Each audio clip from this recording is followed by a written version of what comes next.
thy faithfulness, O God my Father. There is no shadow of turning with thee. Thou changest not, thy compassions, they fail not. As thou hast been, thou forever wilt be.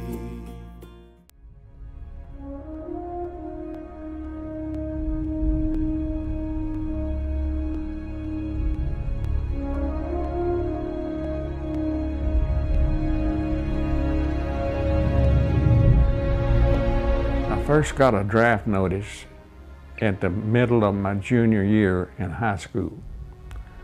And they said that I'd be going into the service right away. So I didn't want to lose a half a year of high school. So I got my dad and we went before the draft board.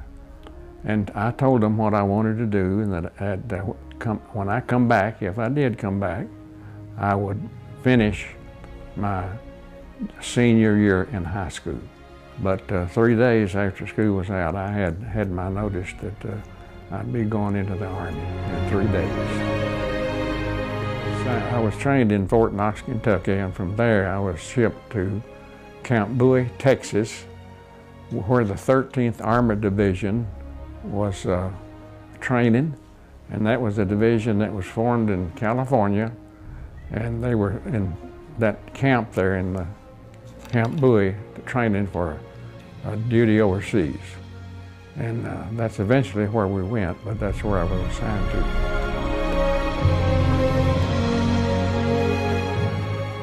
I've always thought I'd like to ride on a ship, and I did get to ride on a ship.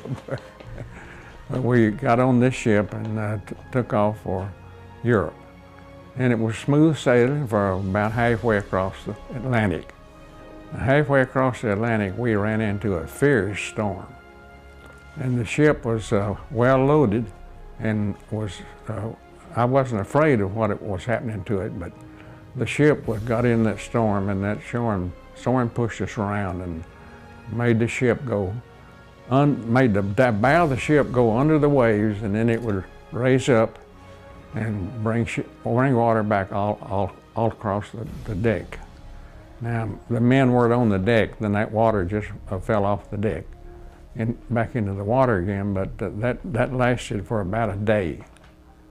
And a lot of guys got very, very sick, but I did not get seasick, and I was happy that I didn't. Well, after we docked in Le Havre, France, we moved inward about 50 miles and came to a town called Totes, T-O-T-E-S. And there was a farmer there that had a big barn, and he said that we could stay in his barn as long as we needed to. So we all had upstairs. He had animals underneath us, and there was definitely an odor to it, but we got used to that and slept just fine.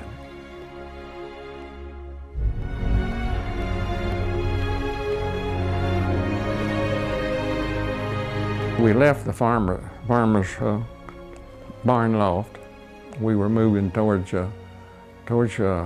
Germany, and we were in a convoy one day, and we were kind of up on a hillside, and all of a sudden we heard sniper fire coming toward us and hitting some of the artillery, the half tracks that we're in. I was in a half track, and we finally spotted where he was. He was in a ditch down below us, but we wasn't right sure where he was, but we remembered there was a horse in a lot next door to that piece of land, and that horse jumped when the sniper started firing. So we remembered that, and that's where we started firing. And it didn't take long till we saw a white flag come up, and so he was captured, but I don't know what happened to him.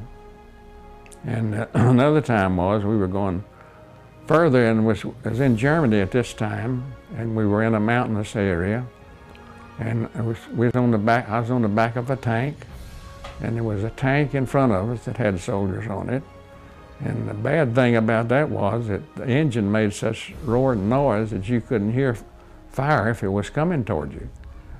But anyhow, we had stopped to take a break, and on the hill up above us, there was a sniper, and he started firing at us. So we saw where that was coming from, so everybody started firing up that way, and it wasn't long till a soldier came out of that his placement on a motorcycle and turned to go up the hill, and everybody was firing at him, and he was hit, and I'm sure was killed. But the motorcycle made a U-turn and come all the way back down that hill and crashed where our tanks were. And the driver of the tank in front of us turned his tank around and ran over his head. And from there we moved on into Germany.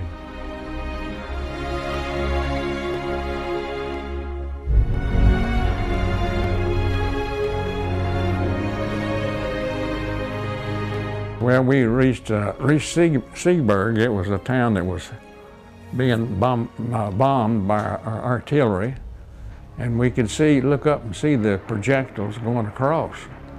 And there was a stream of water there, and our captain told us all to strip off and jump in the water and get wet and come back out and soap up and jump in the water again and rinse off while we had a chance. So that's what we did. We jumped in the water, but that water was so cold, I couldn't stand it. And I got out as quick as I could and put my clothes back on. I thought I'll just wear my stinky clothes a little while longer.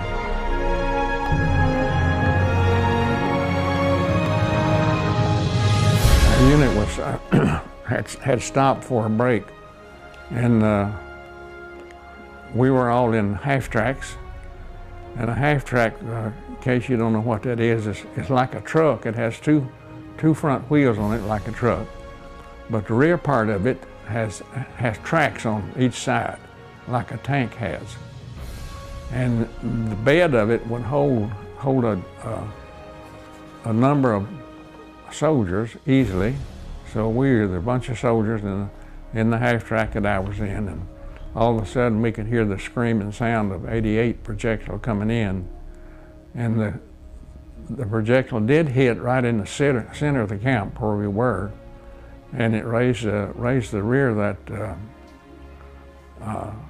half track off the ground, and that scared us pretty good. But in the meantime, I was looking out at a truck that was parked nearby, and another soldier was climbing the ladder to get in his truck, and he was hit in the back with some of that shrapnel, and he just fell backwards on the ground. But after that, we just took off because we were trying to get out of fire.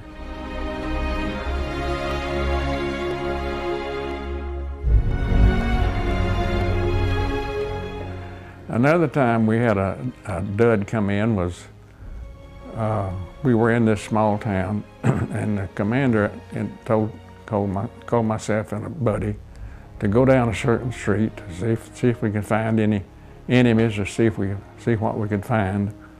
So we took off walking, and it was a paved street, and it had sidewalks, and we had right on the left we came to a building. It was a 2-story building, and next to it was a vacant lot.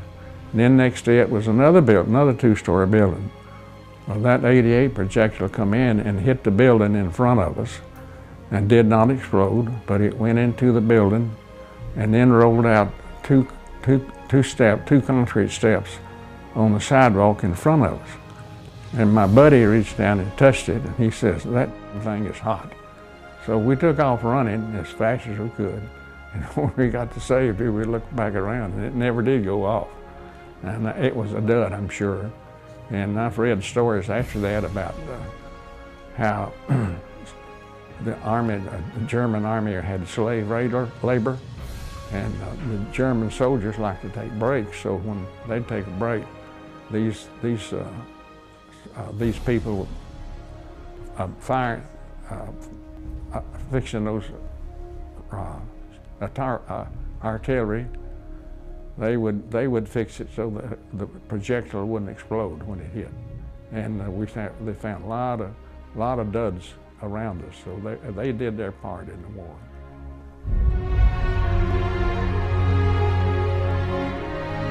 That was about the time that General George S. Patton took charge of the 13th Armored Division, and we just joined his army. And at that time, we made the longest march in history with all of our artillery and heavy trucks and heavy guns and everything. It was over 200 miles, and we ended up in southern Germany. So we had a little break there, and we got to go up on a mountain and see Hitler's mountain retreat. And there's nothing left of it because the British Army had bombed it, and it was just crumbly, just torn all to pieces. But it was thrilled to stand in the window where we had seen Hitler pictured, and but that was good. We were glad to see that.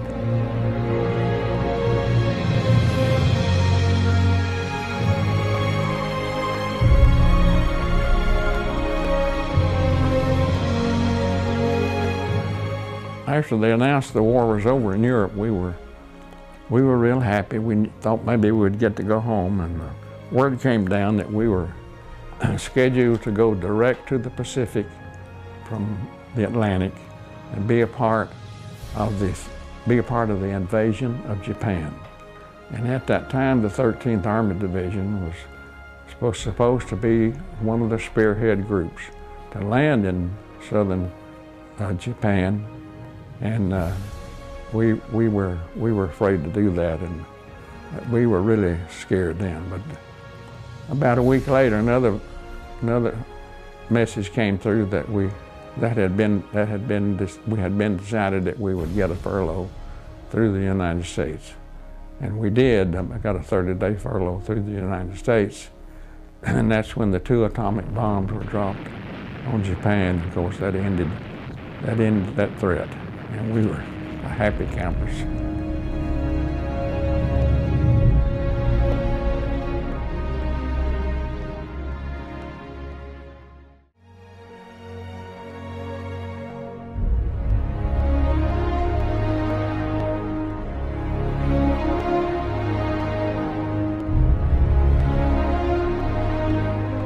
Well, that fall I did enter high school and finish my senior year.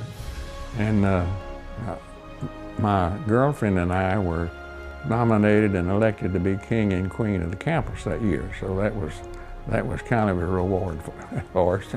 We enjoyed that very much.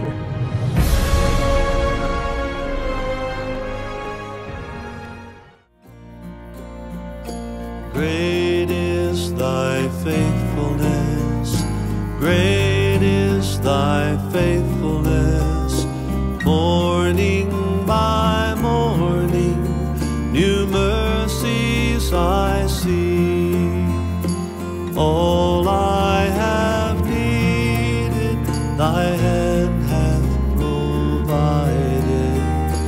Great is thy faithfulness, Lord, unto me.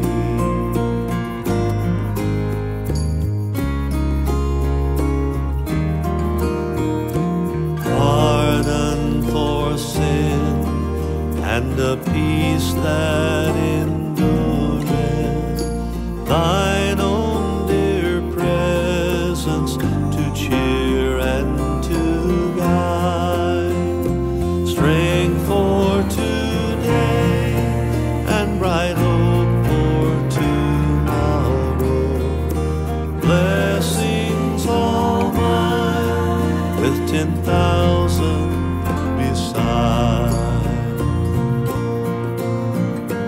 Great is thy faithfulness, great is thy faithfulness. Morning by morning, new mercies I see.